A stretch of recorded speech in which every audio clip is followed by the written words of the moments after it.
I asked everybody to tweet me a bunch of hot takes, and we're gonna rate them on how hot they are.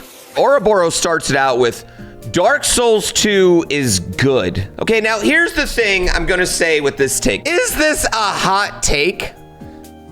I think this is like a 2 on the scale of hot takes, right? I don't think this is that incredibly spicy. He thinks the game is good. Not necessarily, though, that he thinks it's better than other Dark Souls games. Now, a lot of people agree this is facts, not a hot take. Compared to other games for its time, it's just the weakest of the Elden Swords. See? Now, this is what I'm saying, right? He left too much room for interpretation. Let me find another Dark Souls 2 take. Bloodborne is the most beautiful FromSoft game, but gameplay-wise, it's the worst. Okay, now this is actually a ridiculously hot take. I think this take is incredibly hot. I think this is like a 4 out of 5 on the hot take. There's no way this is worse than Dark Souls 1, Dark Souls 2. There's definitely no way it's worse than Demon Souls. I don't like Souls games. Slow, basic gameplay with easy to predict enemy attacks. It's more just a practice of patience than anything. I think that's a pretty hot take. I think I'm gonna give that a 4 out of 5 take. And also, as the lover of Souls games, I'm also gonna say this is incredibly accurate. No, I actually think this is a factual take. I'm gonna say this is a pretty damn factual take. Listen, I'm not offended by it. I recognize it, all right? All right, here's one. C9 Amelia. Yo, shout out to her. We partied last year in LA and hung out and drove go-karts together. Wizard 101 and Old School RuneScape are the best MMOs. I've never played Old School RuneScape or Wizard 101. I don't feel like saying Old School RuneScape is the best MMO is that hot of a take, but I feel like a hot take saying anything but World of Warcraft is probably for most people. That's gonna be a relatively hot take. I'm gonna give this like a 2.5 on the hotness scale. However, this is absolutely a fictional take. All right, this is a horrendously fictional take. EverQuest is the greatest MMO of all time. WeSkill now says the best video games act more like a toy. The further you can get away from an on-rails experience, the better. Let me move. This is like a 1 out of 10, 1 out of 0.5 hotness take right here, WeSkill. I don't know what the hell you were thinking on this.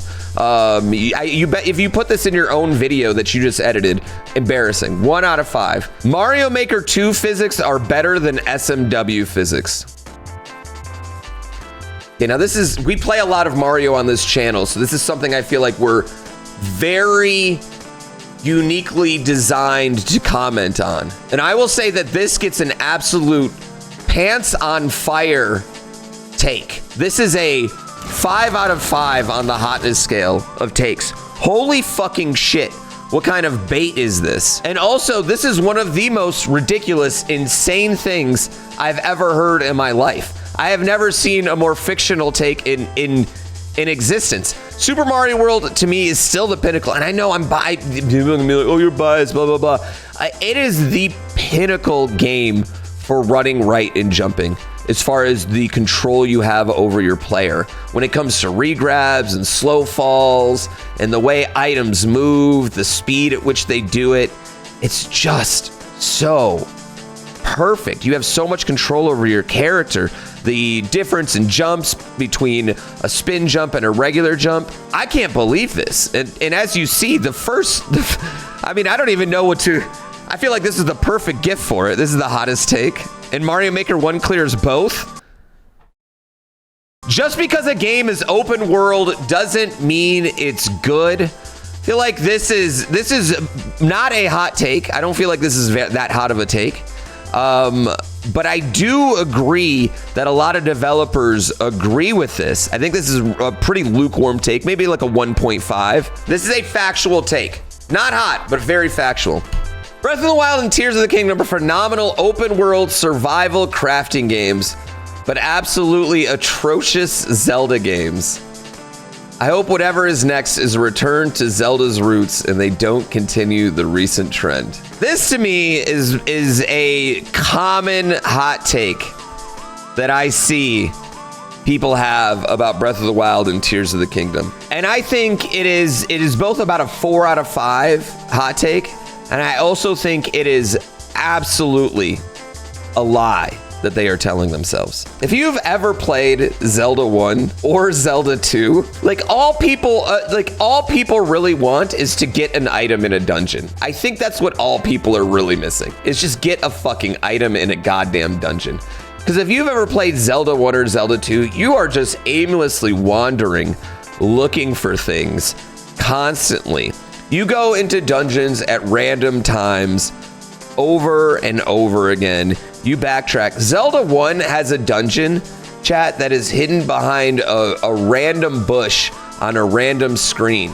And if you don't get the blue candle, you can only fire one piece of fire at a time, and then you have to go off this. It's insane. Here's the other argument I'm gonna have against this, right? And that is Skyward motherfucking Sword. Skyward Sword is that game. That is the game that you want. That is the game that you want. But you don't want that game. I think this is the most fictional take. And I also think this whole it's not Zelda idea is kind of ridiculous.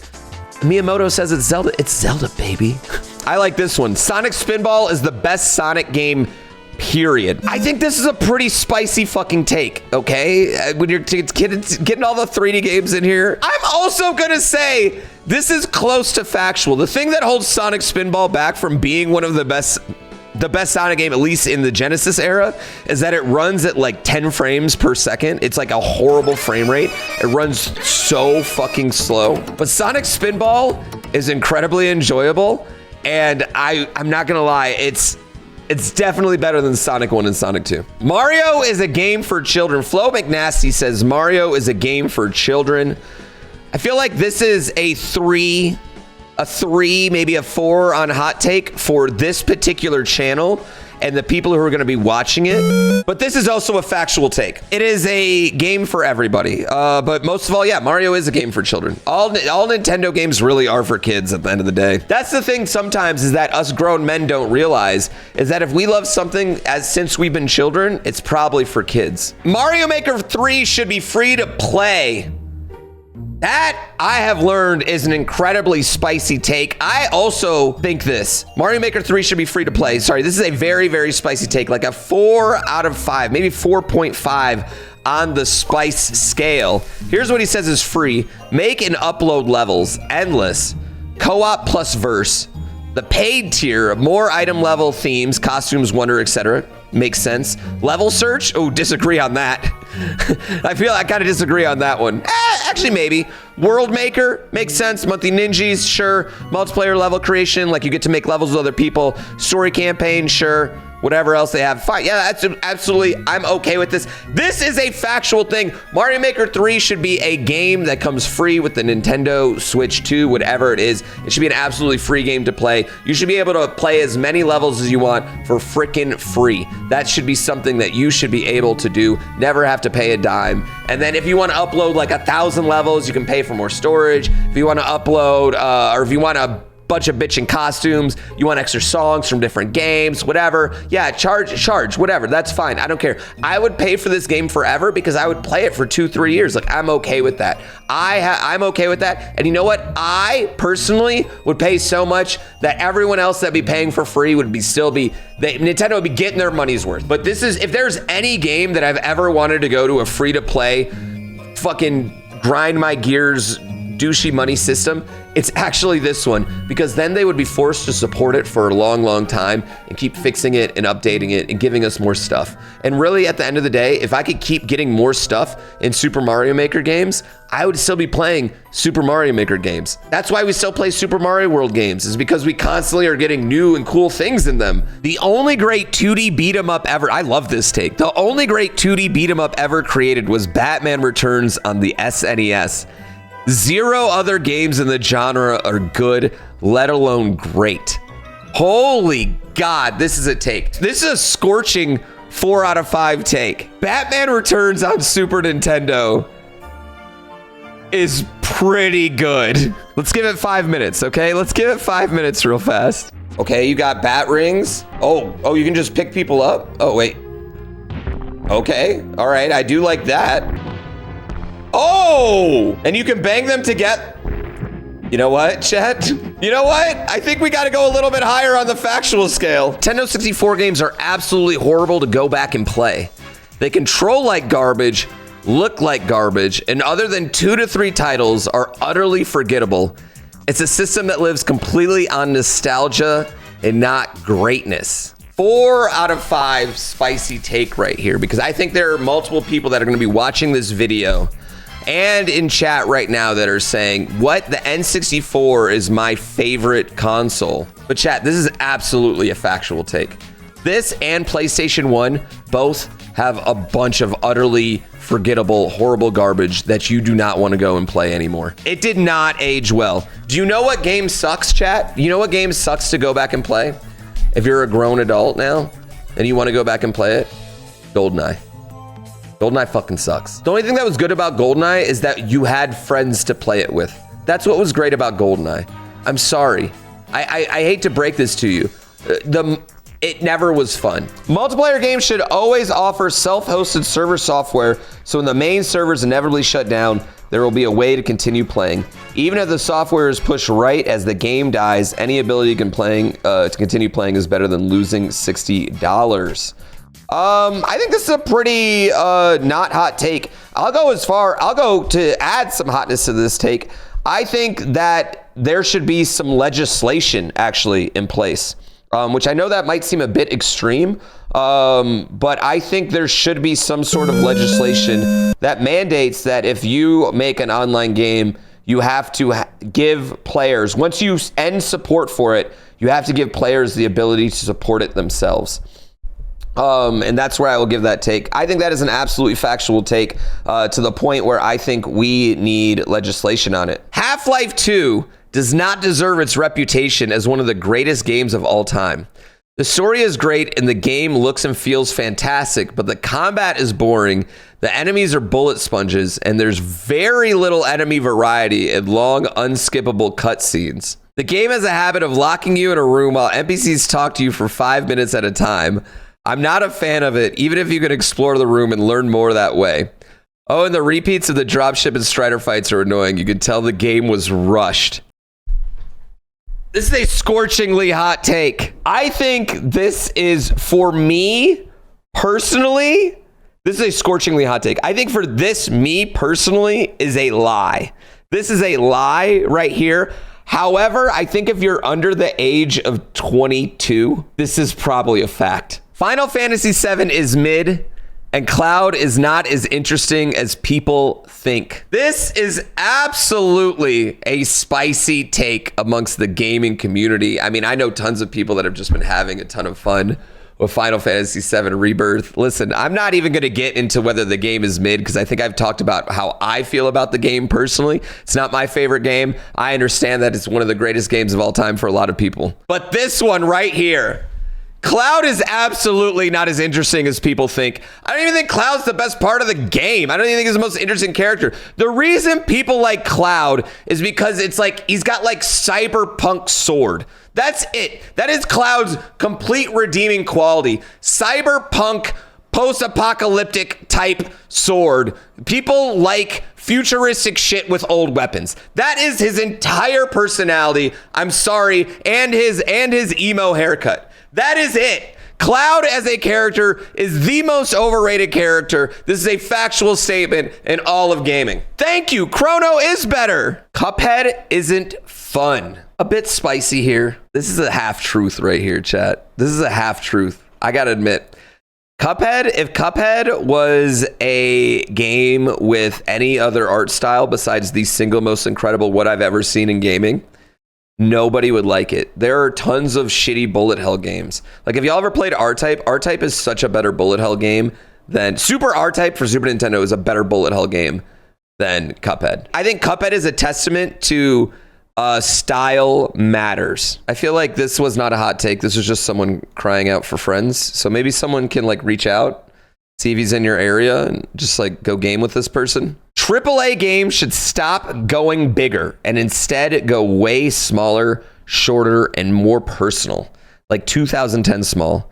Not everything needs to be this 50+ hour experience that things tend to be nowadays. I think as someone that plays 50 plus hours of video games a week for their job, absolutely 100% think this is a truth bomb that all sorts of companies need to hear. And not just that, stop padding your games with so many dumb, pointless things and collectibles. Super Mario 64 has aged horribly and is extremely awful to play casually today. And conversely, OT has aged extremely well and is still very fun to play in 2024. I feel like this is a truth bomb. It is. I love Mario 64. I think Mario 64 is still the second best 3D Mario game, but it is kind of a truth bomb. Like, it is so hard to control that camera. It's so annoying. There's so much jank in it. And I'm playing OT right now, and I kind of love it.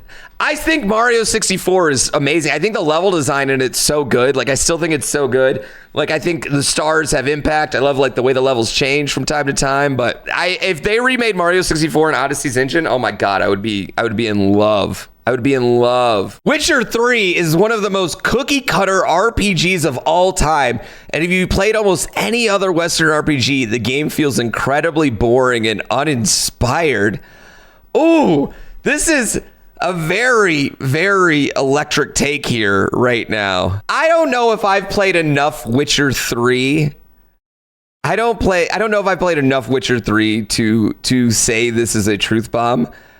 However, I did play a good amount, good 15, 20 hours of it. And I will say this is a truth bomb for me. Listen, I'm just going to drop this truth bomb on y'all. The best part of Witcher 3 is Gwent. And I don't care who, Gwent, and that the fact that you get to see Dong, like, that's it. Indie games need to stop doing low poly pixel art. It's so unoriginal now and feels lazy. Yeah, I think that's the truth as well. No, I mean, I think they need to get, I think there's like 3 types of indie game right now. It's like Hollow Knight, stylized pixel with no soul. Actually 2. That's the 2. There's 2 of them. $70 for a full game is an absolute steal. And if games kept up with inflation, they should be close to $150. This is an extremely spicy take. And listen, here's the thing on the internet. You cannot tell people that anything should be more expensive on the internet, because that involves a lot of nuance, right? It involves a lot of nuance where you explain how Mega Man used to cost $80 in 1985 and the budget for games has gotten so much more expensive, yada, yada, yada, yada, right? There is a lot of things that we could talk about that go into that, okay? So no, this is... I am despite what this says right here on screen that it's truth, this is the truth.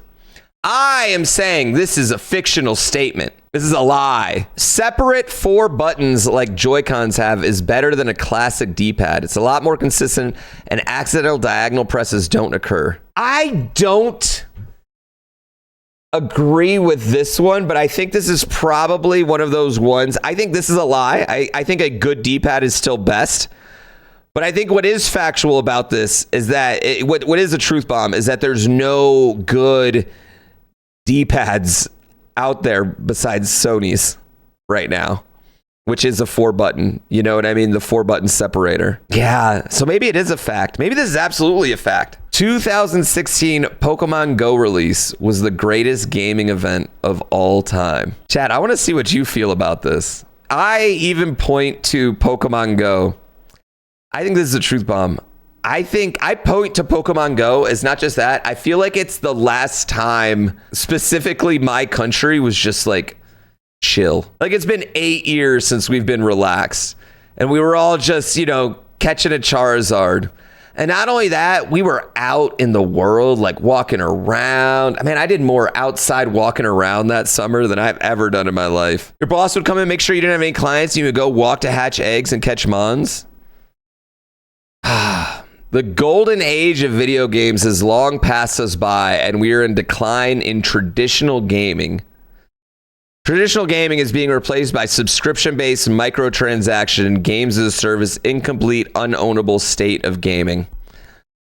Okay, this is a lie that he's telling himself and people have been telling themselves throughout. This is the same as music's dying because of rock and roll and movies are dead because of superhero movies, and blah blah blah forever. Not even a half truth. No, there's not even a half truth. We're in the golden age. We'll always be in the golden age of gaming. There's more. You have more options for games now than you ever have before. None of the games you played on Super Nintendo were complete. They had multiple versions. They all had bugs and shit. You had your version. You just didn't find them. All right. You just weren't exposed to them. You didn't have the internet telling you how to hit them every time. You know what I mean? I don't agree with this at all. We have so many indie games doing so much. You have independent games are making just as much big giant games as any AAA studio out there. So if your problem is EA is doing this, then sure. But I don't agree. No, I don't agree with traditional gaming being replaced by subscription based. Tears of the Kingdom's not that. No. Yeah, I don't think this is a problem that's permeating through the games.